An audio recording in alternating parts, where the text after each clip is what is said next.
সময় তুমি হার মেনেছো, রক্তদানের কাছে 10টি মিনিট করলে খরচ, একটি জীবন বাঁচে।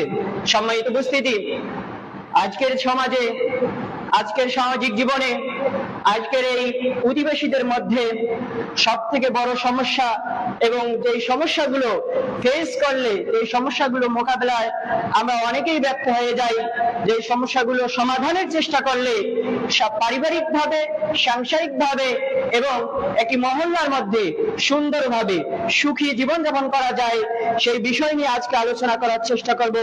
বিষয়টির নাম হলো সমাজে বসবাসরত প্রতিবেশীর উপর আপনার এবং আমার দায়িত্ব। সমাজে বসবাসরত প্রতিবেশীর উপর আপনার এবং আমার দায়িত্ব, এই বিষয়ে সংক্ষিপ্তভাবে কয়েকটি পয়েন্ট উল্লেখ করে আলোচনা করার চেষ্টা করব, যদি আল্লাহ তৌফিক দান করেন। ওয়া মা তাওফীকি ইল্লা বিল্লাহ, আলাইহি তাওয়াক্কালতু ওয়া ইলাইহি উনীব। সম্মানিত উপস্থিতি, আমরা ছোটবেলা থেকেই একটি বাক্যের সাথে পরিচিত, মানুষ সামাজিক জীব। সম্মানিত উপস্থিতি, তার মানে একজন মানুষ সমাজ ছাড়া বাঁচতে পারে না। সমাজই তাকে তার আগ্রহ, তার তিতিক্ষা, তার কর্মস্পৃহাকে বাস্তবায়ন করাতে সাহায্য করে। সম্মানিত উপস্থিতি, আল্লাহ নবী সাল্লাল্লাহু আলাইহি ওয়াসাল্লামের জীবন, আল্লাহ নবী সাল্লাল্লাহু আলাইহি ওয়াসাল্লামের সাহাবীদের জীবন, তাবেঈনদের জীবনের প্রতি লক্ষ্য করলে উক্ত বিষয়টি সম্পূর্ণ স্পষ্টভাবে লক্ষ্য করা যায়। আল্লাহ নবী সাল্লাল্লাহু আলাইহি ওয়াসাল্লাম তিনি বলছেন, ইন্নাদ দীনা আন-নাসিহা, ইন্নাদ দীনা আন-নাসিহা, ইন্নাদ দীনা আন-নাসিহা। শুনে রেখো, এই ইসলাম মানে, এই ইসলাম মানে, এই দিন মানে মানুষের কল্যাণ কামনা করা। আপনি প্রতিবেশী, আপনার প্রতিবেশী পাশের বাসায় আপনি অবস্থান করছে, তার সাথে আপনি কিভাবে ব্যবহার করবেন, তার সাথে কিভাবে কথা বলবেন, তার সাথে কিভাবে মুআমালাত করবেন, মুআশারাত করবেন, তার সাথে মিলেমিশে কিভাবে বসবাস করবেন, এই দিন, এই ইসলামই আপনাকে সেই শিক্ষা দান করে। আল্লাহ নবী সাল্লাল্লাহু আলাইহি ওয়াসাল্লাম আরো বলছেন, আল্লাহু ফি আউনিল আবদি মা কানা আল আবদু ফি আউনি আখি। আপনি যতক্ষণ আপনার প্রতিবেশীর সাহায্যে থাকবেন, আল্লাহ তাআলা স্বয়ং আপনার সাহায্যে ততক্ষণ থাকবেন। আপনি আজকে মনে করছেন আপনার প্রতিবেশী আপনার সাথে হয়তোবা কোনো অসদাচরণ করে ফেলেছে, আপনার জমির আইল কেটে নিয়েছে, আপনার সাথে কিছু দুর্ব্যবহার করেছে, এই কারণে আপনি তার সাথে খারাপ ব্যবহার করলেন, তার সাথে ঝগড়া করলেন, তার সাথে আবার পুনরায় হেনস্থা করার জন্য বিভিন্ন কৌশল অবলম্বন করলেন। কিন্তু আল্লাহ নবী সাল্লাল্লাহু আলাইহি ওয়াসাল্লাম বলছেন, এগুলো যদি না করে তুমি তার অন্য ক্ষেত্রে সাহায্য সহযোগিতা করতে পারো, তাহলে আল্লাহ তাআলা তোমাদের সাহায্য সহযোগিতা করবেন। সম্মানিত উপস্থিতি, আমার বিষয়ের প্রথম যে পয়েন্ট, সামাজিক ভাবে প্রতিবেশীর প্রতি আমাদের যে দায়িত্ব, এর প্রথম পয়েন্ট হলো ইয়াতীমকে প্রতিপালন করা। সম্মানিত উপস্থিতি, সমাজে বসবাস করতে গেলে অনেক বাবা মা, অনেক ভাই দুনিয়া থেকে খুব তাড়াতাড়ি চলে যায়। তাদের যে সন্তানগুলো থাকে, সাবালক হওয়া পর্যন্ত এদেরকে ইয়াতীম বলা হয়। এই ইয়াতীমদেরকে লালন পালন করা সম্পর্কে আল্লাহ নবী এবং আল্লাহ সুবহানাহু ওয়া তাআলা অনেক আয়াত, অনেক হাদিস দিয়েছেন। আল্লাহ সুবহানাহু ওয়া তাআলা তিনি বলছেন, লাইসাল বিররা আন তুওয়াল্লু কিবালাল মাশরিকি ওয়াল মাগরিব। তোমরা যে পূর্ব এবং পশ্চিমে দিনে 5 বার মাথা ঠেকাও, আল্লাহর কাছে সিজদা করো, এটাতে কোনো পুণ্য নেই। শুনে রাখো, ওয়ালাকিন্নাল বিররা মান আমানা বিল্লাহ। বরং পুণ্য আছে সেটাতেই যখন তুমি আল্লাহর উপর ঈমান আনবে। যখন আপনি আল্লাহর উপর ঈমান আনবেন, আল্লাহকে রব হিসেবে স্বীকার করবেন, পৃথিবীর যাবতীয় রবকে, পৃথিবীর যাবতীয় প্রতিপালককে যখন আপনি অস্বীকার করে তো আল্লাহ সুবহানাহু ওয়া তাআলার দরবারেই ঈমান আনবেন, যাবতীয় মাজার পূজা, যাবতীয় তাবিজ কবজ, যাবতীয় শিরককে যখন আপনি অমান্য করে শুধুমাত্র এক ইলাহর দিকে তাওয়াজ্জুহ হবেন, মুতাওয়াল্লি হবেন, ঠিক তখনই আপনি আল্লাহর উপর ঈমান আনতে পারবেন। এরপরে বলছে, ওয়াল ইয়াউমিল আখিরি ওয়াল মালাইকাতি ওয়াল কিতাবি। আখিরাতের প্রতি ঈমান আনা, ফেরেশতাদের প্রতি ঈমান আনা, আসমানি কিতাবের প্রতি ঈমান আনা, ওয়ান নাবিয়িনা, নবীদের প্রতি ঈমান আনা, ওয়া আতাল ইয়াতীমা ওয়া আতাল মাল আলা হুব্বি যাইল কুরবা ওয়াল ইয়াতামা ওয়াল মাসাকিন। এবং যে ব্যক্তি আল্লাহ তাআলার সন্তুষ্টির জন্যই ইয়াতীম, নিকটাত্মীয়, মিসকিন, মুসাফির এবং প্রার্থী এবং দাসমুক্তির জন্য আল্লাহর উদ্দেশ্যে সম্পদ ব্যয় করবে, কেবল এই ব্যক্তির কাজের মধ্যেই পূর্ণ আছে। তাছাড়া আপনি 5 বার 5 ওয়াক্ত সালাত আদায় করলেন, আর আপনার প্রতিবেশী অনাহারে থাকে, আপনি 5 ওয়াক্ত নামাজ পড়লেন, কিন্তু আপনার বাড়ির পাশেই আরেকজন অসুস্থ, তাকে দেখতে গেলেন না, তার খোঁজ খবর নিলেন না, সে কি খাচ্ছে সেটাও দেখলেন না, তাহলে আপনি সব তো কামাই করতে পারবেনই না, বরং এই নামাজ আপনাকে তখন আর জান্নাতে প্রবেশ করাতে পারবে না। এই আয়াতটি সুস্পষ্ট ভাবে এই কথাই বলে। সম্মানিত উপস্থিতি, আল্লাহ সুবহানাহু ওয়া তাআলা তিনি বলছেন, ইন্নাল্লাযীনা ইয়াকুলুনা আমওয়ালাল ইয়াতামা যুলমান, যে ব্যক্তি ইয়াতীমের সম্পদ জুলুম করে, অন্যায়ভাবে ভক্ষণ করে, ইন্নামা ইয়াকুলুনা ফি বুতুনিহিম নারা, সেজন্য তার পেটের মধ্যে জাহান্নামের আগুনকে ভক্ষণ করছে। আল্লাহ তাআলা আরো বলছেন, সায়াসলাউনা সাইরা, এরপরে আল্লাহ তাআলা তাকে জাহান্নামে প্রবেশ করাবেন। সম্মানিত উপস্থিতি, আজকে জমানায় বা আগের নবী রাসূল সাল্লাল্লাহু আলাইহি ওয়াসাল্লামদের জমানার বিভিন্ন হাদিস এরকম আসে, মানে এরকম বর্ণনা পাওয়া যায় যে মানুষ তার চাচারা বা তার মুরব্বিরা এই এতিমের সম্পদ ভক্ষণ করার জন্য বিভিন্ন ভাবে পায়তারা করে। বর্তমানে ওটা চলছে, আগেও ছিল এবং এটা কন্টিনিউ কেন জানি চলছে।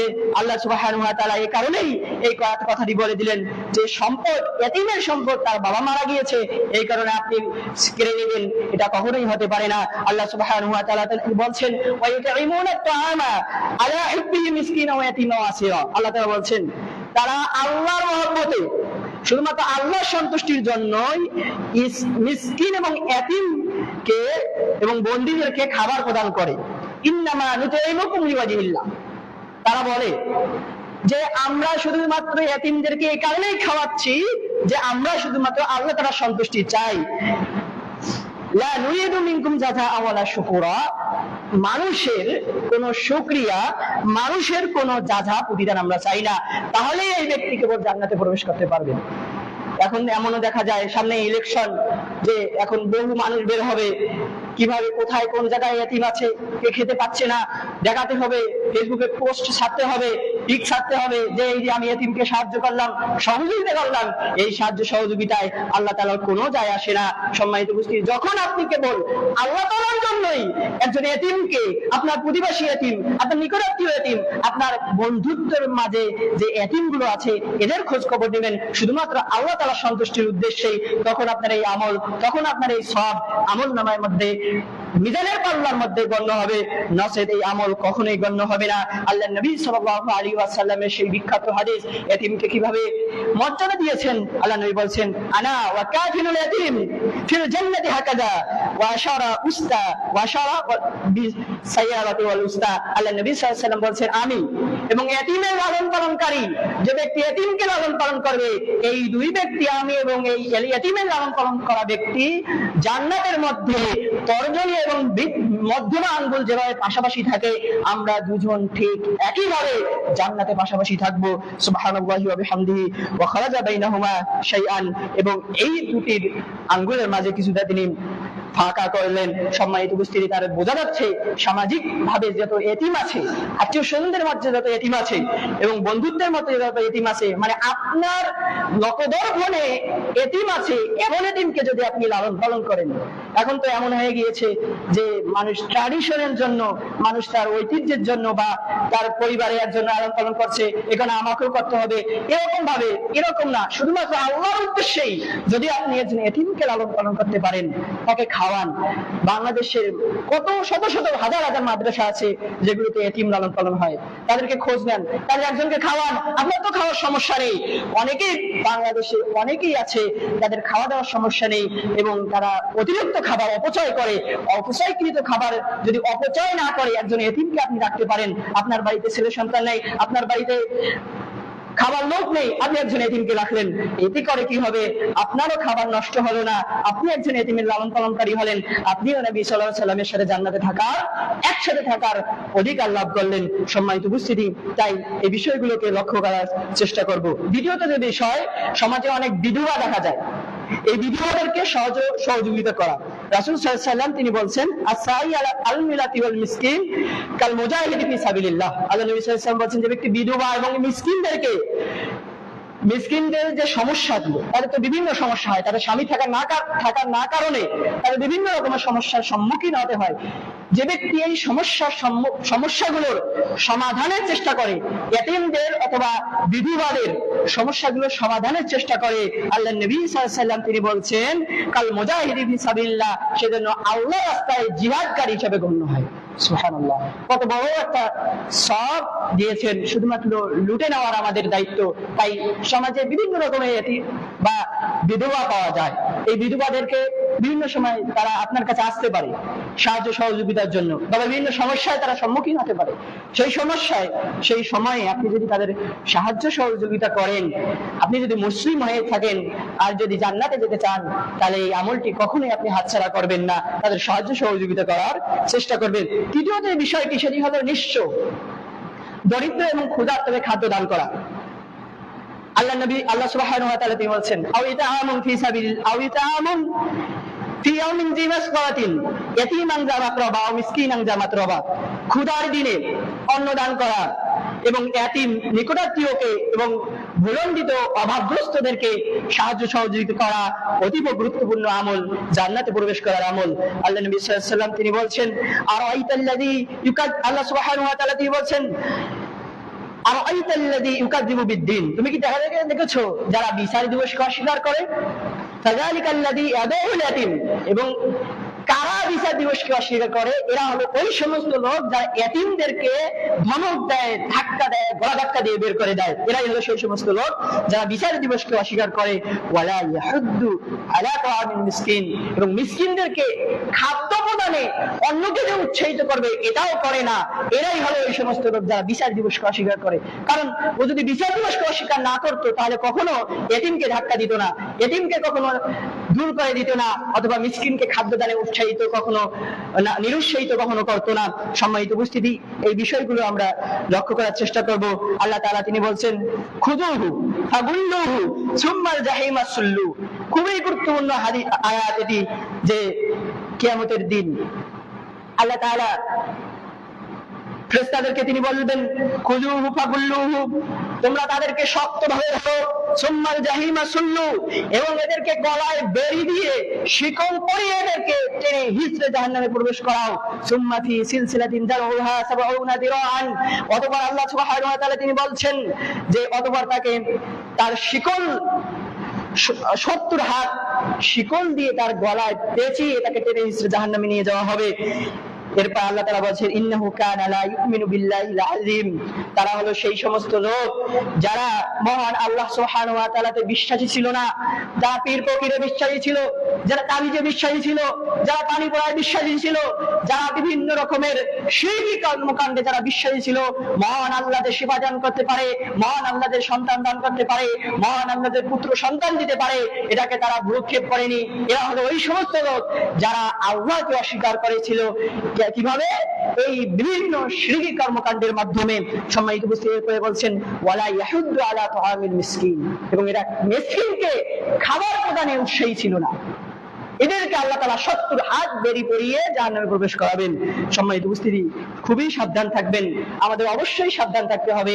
আমরা যেহেতু আল্লাহ সুবহানাহু ওয়া তাআলা জান্নাতে যেতে চাই, অবশ্যই তাহলে এই বিষয়গুলো আমাদেরকে লক্ষ্য রাখতে হবে। সম্মানিত উপস্থিতি, চতুর্থ যে বিষয়টি, সমাজের মুসলিমদের প্রতি আপনার যে দায়িত্ব, সেই মুসলিম সমাজের প্রতিবেশীর প্রতি যে দায়িত্ব, এর অন্যতম আরেকটি দায়িত্ব হলো রোগীকে সেবা করা, তাকে সেবা শুশ্রূষা করা, দেখতে যাওয়া। আল্লাহ নবী সাল্লাল্লাহু আলাইহি ওয়াসাল্লামের বিখ্যাত হাদিস, লিল মুমিনি আলাল মুমিনি সিত্তু খিসাল, একজন মুমিনের উপর আরেকজন মুমিনের 6টা হক আছে, 6টা অধিকার আছে। এই অধিকারগুলো আপনাকে বাস্তবায়ন করতে হবে। 1 নাম্বার, ইয়াউদুহু ইযা মারিদা, যখন সে অসুস্থ হবে তাকে দেখতে যাওয়া। প্রথম নাম্বার অধিকার, 6টার ফার্স্ট যে অধিকার প্রায়োরিটি দিলেন যে অধিকারটিকে, সেই অধিকারই হলো আপনাকে রোগী আপনার পাশের বাসায়, আপনার পাশের বাড়িতে আপনার প্রতিবেশী হয় এমন লোক অসুস্থ, তাকে দেখতে যাওয়া। ওয়াশাদুহু ইযা মাতা, যখন কোনো ব্যক্তি প্রতিবেশীর মধ্যে মারা যাবে, বা মুসলিম বা মুমিন এমন প্রতিবেশী যদি মারা যায়, তার জানাজায় উপস্থিত হওয়া। তৃতীয়ত, ওয়ায়ুজিবু ইযা দাউ, এবং কাফন দাফনেও তার উপস্থিত হওয়া। ইউসাল্লিমু আলাইহি ইযা লাকিয়াহু, এবং যখন তার সাথে সাক্ষাৎ করবেন তখন তাকে সালাম দিবেন। এরপরের অধিকার হলো ইসাম্মিতুহু ইজা আতাশা, হাসি দিলে, যখন সে আপনি এক ব্যক্তি আপনার সামনে হাসি দিল এবং সে আলহামদুলিল্লাহ বলছে, তখন আপনাকে হাসির উত্তর দিতে হবে। ইয়ারহামুকাল্লাহ বলে যে আল্লাহ আপনার উপর রহম করুন, এই বলে আপনি তার উত্তর দিবেন। এটাও একজন মুমিনের আর এক মুমিনের উপর অধিকার।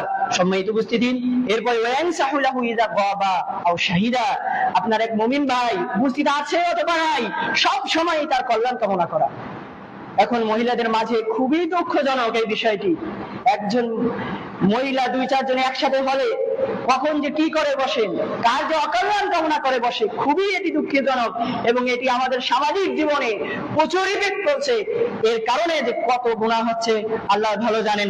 এই বিষয়গুলো নিয়ে নিজেদের স্ত্রীদেরকে, নিজেদের মা বোনদেরকে, নিজেদেরকে হেফাজত করা, তাদেরকে বলা, এগুলো আমাদের একান্ত কর্তব্য হয়ে দাঁড়িয়েছে। কারণ যখনই দেখবেন তারা বিভিন্ন গীবতের মধ্যে মশগুল থাকে, এই বিষয়গুলো লক্ষ্য রাখার চেষ্টা করবেন। সম্মানিত উপস্থিতি, আল্লাহ নবী সাল্লাল্লাহু আলাইহি ওয়াসাল্লাম তিনি বলছেন, ইন্নাল্লাহ আযজা ওয়া জাল্লা ইয়াকুলু ইয়াওমাল কিয়ামাতি, নিশ্চয় আল্লাহ তাআলা কিয়ামতের দিন আপনাকে লক্ষ্য করে, আমাকে লক্ষ্য করে বলবেন, ইয়া ইবনে আদম, হে আদম সন্তান,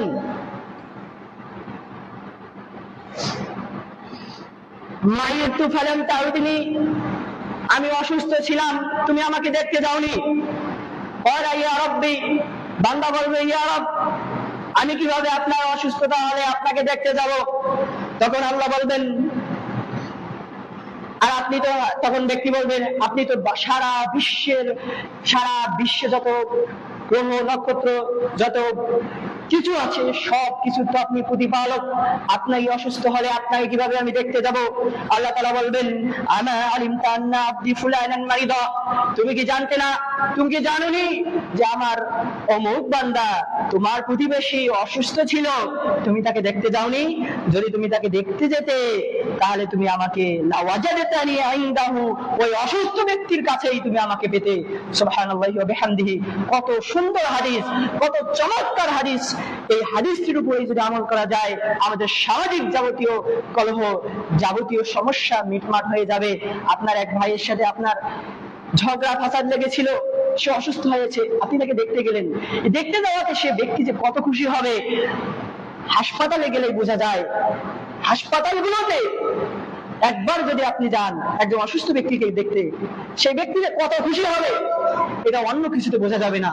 যখন আপনি অসুস্থ হবেন, যখন আমি অসুস্থ হব, সেই সময়ে এক মানুষের অন্য মানুষের যে কতটা প্রয়োজন, কত জায়গায় একজন মানুষের তার সেবা পাওয়ার, তার শুশ্রূষা পাওয়ার কতটা প্রয়োজন, অসুস্থ না হলে বোঝা যায় না। সম্মানিত উপস্থিতি, অসুস্থ হলেই মানুষ সুস্থতার কথা, সুস্থতার মর্ম বুঝতে পারে।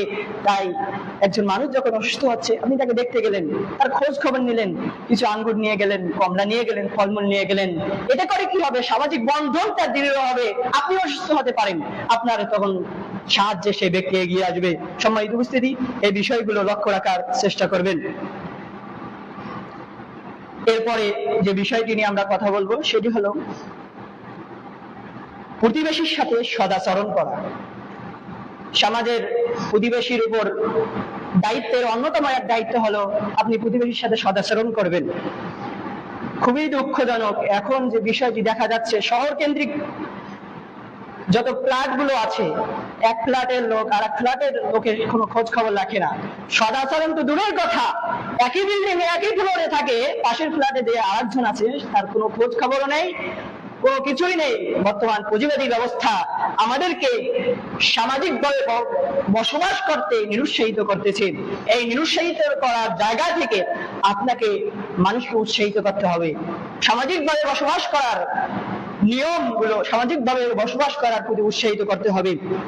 সম্মানিত উপস্থিতি, আল্লাহ নবী সাল্লাল্লাহু আলাইহি ওয়াসাল্লাম তিনি বলছেন, মা জালা জিবরিল ইউসিনি বিল জারি, জিবরিল আলাইহিস সালাম আমাকে প্রতিবেশীর ব্যাপারে এত এত নসিহত করতেন, এত এত উপদেশ দিতেন, যেন মনে হতো যে হাত্তা জানান্তু আন্নাহু সাওয়ারাস্তু, আমার এমন মনে হতো যে আমার সম্পদের মনে হয় তাকে ওয়ারিশ বানিয়ে দিবে। এত ভালোভাবে জিবরাইল আলাইহিস সালাম নবী সাল্লাল্লাহু আলাইহি সাল্লামকে উপদেশ দিতেন প্রতিবেশীর উপর সদাচরণ করার বিষয়ে। সম্মানিত উপস্থিতি, এই বিষয়টি লক্ষ্য রাখার চেষ্টা করবেন। আল্লাহর নবী সাল্লাল্লাহু আলাইহি সাল্লাম আরো বলছেন, আল্লাহু লা ইউমিনু, সে ব্যক্তি কখনোই ঈমানদার হতে পারবে না। আল্লাহু লা ইউমিনু, আল্লাহু লা ইউমিনু। আল্লাহ নবী তিনবার কসম করলেন যে ইলামান ইয়া রাসূলুল্লাহ। সাহাবায়ে কেরাম জিজ্ঞেস করলেন, তিনবার কসম করলেন, এ কোন ব্যক্তি যে ঈমানদার হতে পারবে না? আল্লাহ নবী সাল্লাল্লাহু আলাইহি সাল্লাম বলছেন, আল্লাযী লা ইয়ামান্না জারাহু বাওয়াকিহি, সে হলো সেই ব্যক্তি যার অনিষ্ট থেকে তার পাশের বাসার লোক, তার প্রতিবেশী লোক হেফাজতে থাকে না, অনিষ্ট থেকে হেফাজতে থাকে না। এ হলো সেই সমস্ত লোক। সম্মানিত উপস্থিতি, লা ইয়াদখুলুল জান্নাতা মান লা ইউমিনু জারহু বাওয়াকি, সে ব্যক্তি জান্নাতে যেতে পারবে না, কখনোই জান্নাতে যেতে পারবে না যে ব্যক্তির অনিষ্ট থেকে তার প্রতিবেশী হেফাজত থাকে না। যে ব্যক্তির অনিষ্ট থেকে তার প্রতিবেশী হেফাজত থাকে না, তার অনিষ্টতা প্রতিবেশীকে যেন আগ্রাসন করে রেখেছে, এই ব্যক্তি কখনো জান্নাতে যেতে পারবে না। সম্মানিত উপস্থিতি, মান কানা ইউমিনু বিল্লাহি ওয়াল ইয়াউমিল আখির ফালা ইউদ্দিল জারাহু, যে ব্যক্তি আল্লাহ এবং পরকালের উপর বিশ্বাস রাখে, সে যেন কখনো তার প্রতিবেশী কষ্ট না দেয়। সম্মানিত উপস্থিতি, লাইসাল মুমিনু বিল্লাযী ইয়াশবাহু ওয়া জারাহু জাইয়াতি জামবিহি। আল্লাহ নবী সাল্লাল্লাহু আলাইহি সাল্লাম বলছেন, ওই ব্যক্তি ঈমানদার নয়, ওই ব্যক্তি ঈমানদার নয় যে ব্যক্তি তৃপ্তি সহকারে পেট ভরে খায় অথচ তার প্রতিবেশী ক্ষুধার্ত থাকে।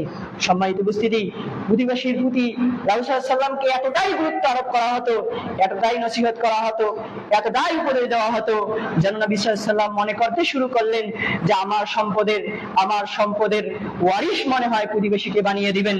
এতটাই নবী সাল্লাল্লাহু আলাইহি সাল্লামকে, আল্লাহর নবী সাল্লাল্লাহু আলাইহি সাল্লামকে জিবরিল আলাইহিস সালাম উপদেশ দিতেন প্রতিবেশীর ব্যাপারে। সম্মানিত উপস্থিতি, প্রতিবেশীর উপর মুসলিম হিসাবে আপনার যে বড় দায়িত্ব, সেটি হলো তাকে কর্জে হাসানা দেওয়া। সম্মানিত উপস্থিতি, বর্তমান সুদী ব্যবস্থাপনায় কর্জে হাসানা যেন একটা তাল বাহনা হয়ে গিয়েছে, হাস্যকর বিষয় হয়ে গিয়েছে। কিভাবে একজন মানুষ কোন সুদী কারবার ছাড়া, সুদ ছাড়া কিভাবে একজন মানুষ আর একজনকে 10,000, 20,000, 30,000 টাকা দিবে, এটা তো কল্পনায় আসে না, এটা তো মাথায় আসে না। সুদী ব্যবস্থাপনা আজকে আমাদেরকে কর্জে হাসানা থেকে এতটাই দূরে রেখে দিয়েছে যে আপনি 1 মাসের জন্য আমার কাছ থেকে টাকা নেবেন, অথচ আমাকে 1-2 হাজার টাকা দিবেন না, এটা কখনো হতে পারে না। সম্মানিত উপস্থিতি, অথচ রাসূল সাল্লাল্লাহু আলাইহি সাল্লাম এই কর্জে হাসানাকে কতটা উৎসাহিত করেছেন, তার হাদিসগুলোর প্রতি লক্ষ্য করলেই দেখতে পারবেন। আল্লাহ নবী সাল্লাল্লাহু আলাইহি সাল্লাম তিনি বলছেন, মা মিন মুসলিমিন ইয়াকুরিদু মুসলিমান করদান মাররাতাইনি ইল্লা কানা কাসাদাকাতুহা মাররাতান। আল্লাহ নবী সাল্লাল্লাহু আলাইহি সাল্লাম তিনি বলছেন, যদি কোনো মুসলিম ব্যক্তি অপর কোনো মুসলিম ভাইকে 2বার ঋণ দান করে কোনো সুদ ছাড়া, এমনিতেই তাকে দিল, যত টাকা দিল তত টাকাই ফিরে নিল, এভাবে যদি কোনো ব্যক্তি অপর মুসলিম ভাইকে 2বার ঋণ প্রদান করে, তবে তা আল্লাহ তাআলা তার আমলনামায় একবার সে যে যত টাকা ঋণ দিয়েছিল তত টাকা যদি সে সাদাকা করত, যে পরিমাণ নেকি হবে, 2বার তাকে ঋণ দেওয়ার কর্জে হাসানা দেওয়ার কারণে ওই সাদাকার পরিমাণ নেকি আল্লাহ তাআলা তাকে দান করবেন। সুবহানাল্লাহি ওয়া বিহামদি। সুতরাং কর্জে হাসানাই পারে এই পুঁজিবাদী ব্যবস্থাপনাকে বিলুপ্ত করতে, কিন্তু পৃথিবীর যারা মরল আছে এরা তো কখনোই এটা চাইবে না যে আপনি এই সুদী ব্যবস্থাপনাকে অর্থনীতিতে ধস নামাতে কর্জে হাসানার মাধ্যমে, কখনোই চাইবে না। কিন্তু আপনি মুসলিম হিসাবে, আমি মুসলিম হিসাবে, আমার এক আত্মীয়, আমার এক প্রতিবেশী ঋণগ্রস্ত, তাকে আপনি কর্জে হাসানা দিয়ে ওই ঋণটা পরিশোধ করার ব্যবস্থা করলেন, তাহলে আল্লাহ তাআলা আপনার আমলনামায় সাদাকা করার নেকি লিখে দিবেন। শুধু তাই নয়, এর আরো অনেক হাদিস আছে। আল্লাহ নবী সাল্লাল্লাহু আলাইহি সাল্লাম তিনি বলছেন, দাখালা রাজুলুন জান্নাতান, এক ব্যক্তি জান্নাতে প্রবেশ করলো, প্রবেশ করে সে দরজায় দেখছে লেখা আছে আলা মাকতুবান as-সাদাকাতু বি-10 আমসালিহা, যে সাদাকার 10 গুণ সওয়াব আর ঋণ দানে আছে 18 গুণ সওয়াব।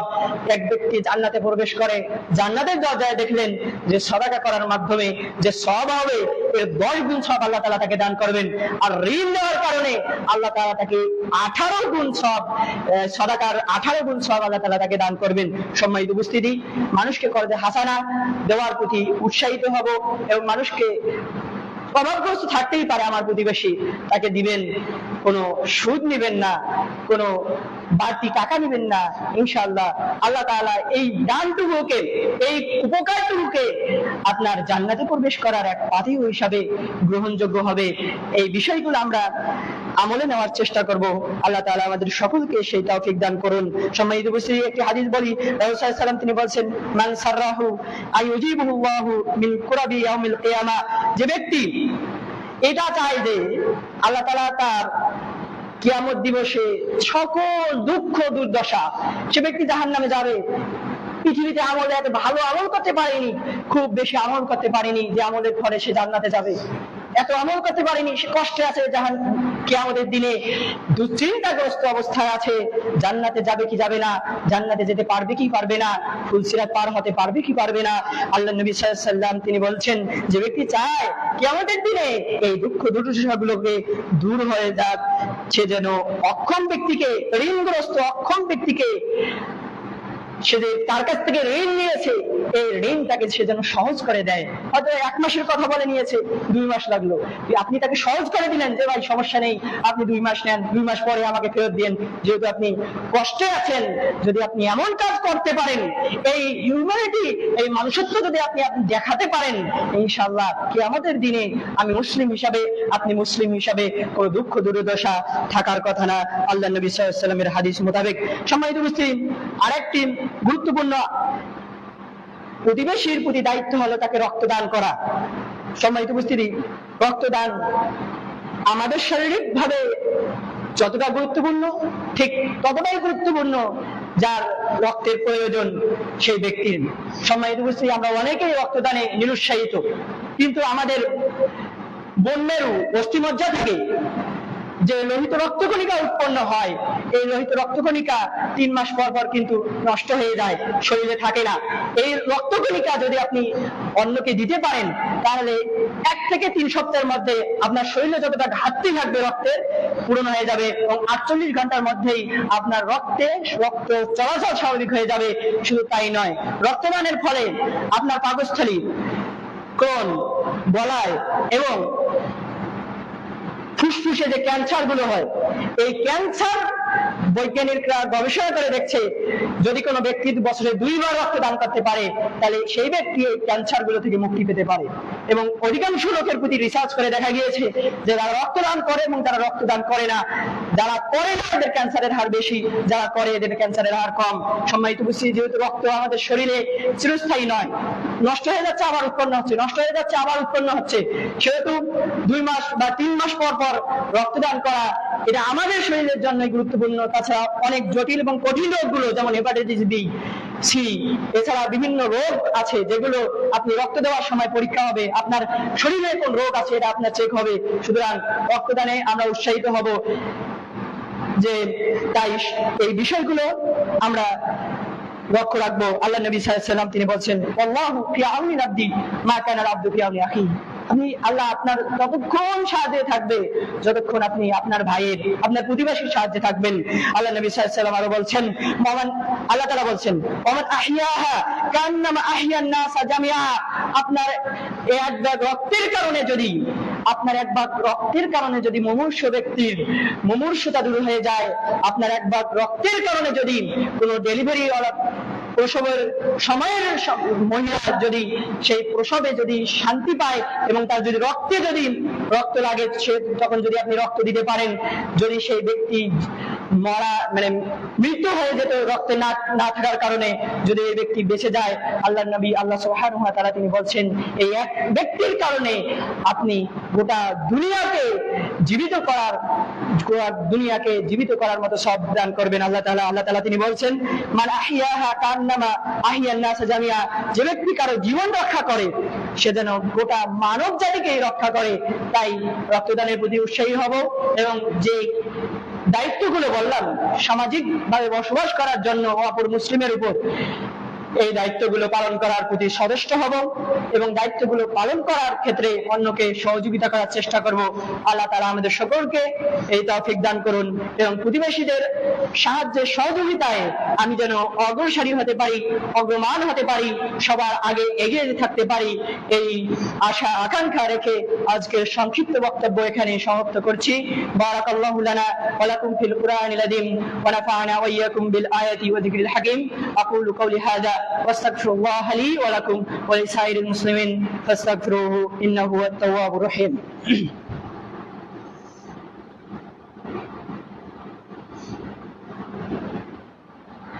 ইন্নাল হামদালিল্লাহ নাহমাদুহু ওয়া নুসাল্লি আলা রাসূলিল কারীম, আম্মা বাদ। আমরা সকলেই বলছি আল্লাহুম্মা সাল্লি আলা মুহাম্মদ ওয়া আলা আলি মুহাম্মদ কামা সাল্লাইতা আলা ইব্রাহিম ওয়া আলা আলি ইব্রাহিম ইন্নাকা হামিদুম মাজিদ। আল্লাহুম্মা বারিক আলা মুহাম্মদ ওয়া আলা আলি মুহাম্মদ কামা বারাকতা আলা ইব্রাহিম ওয়া আলা আলি ইব্রাহিম ইন্নাকা হামিদুম মাজিদ। হে আল্লাহ তাআলা, যারা অসুস্থ আছি তুমি তাদেরকে সুস্থতা দান করুন। আল্লাহুম্মা আমিন। হে আল্লাহ তাআলা, আমাদের গুনাহগুলোকে ক্ষমা করে দিন। আল্লাহুম্মা আমিন। হে আল্লাহ তাআলা, আমাদের জীবনকে সহজ করে দিন। আল্লাহুম্মা আমিন। আল্লাহুম্মা ইন্না নাসআলুকাল জান্নাতাল ফিরদাউস। আল্লাহুম্মা ইন্না নাসআলুকাল জান্নাতাল ফিরদাউস। আল্লাহুম্মা হাসিবনি হিসাবান ইয়াসীরা। আল্লাহুম্মা হাসিবনি হিসাবান ইয়াসীরা। আল্লাহুম্মা ইন্না নাউযু বিকা মিন আযাবি জাহান্নাম। আল্লাহুম্মা ইন্না নাউযু বিকা মিন আযাবিল কবর। আল্লাহুম্মা ইন্না নাউযু বিকা মিন আযাবিল কবর। সুবহানাকা আল্লাহুম্মা ওয়া বিহামদিকা আশহাদু আল্লা ইলাহা ইল্লা আনতা আস্তাগফিরুকা ওয়া আতুবু ইলাইক। আসসালামু আলাইকুম ওয়া রাহমাতুল্লাহ।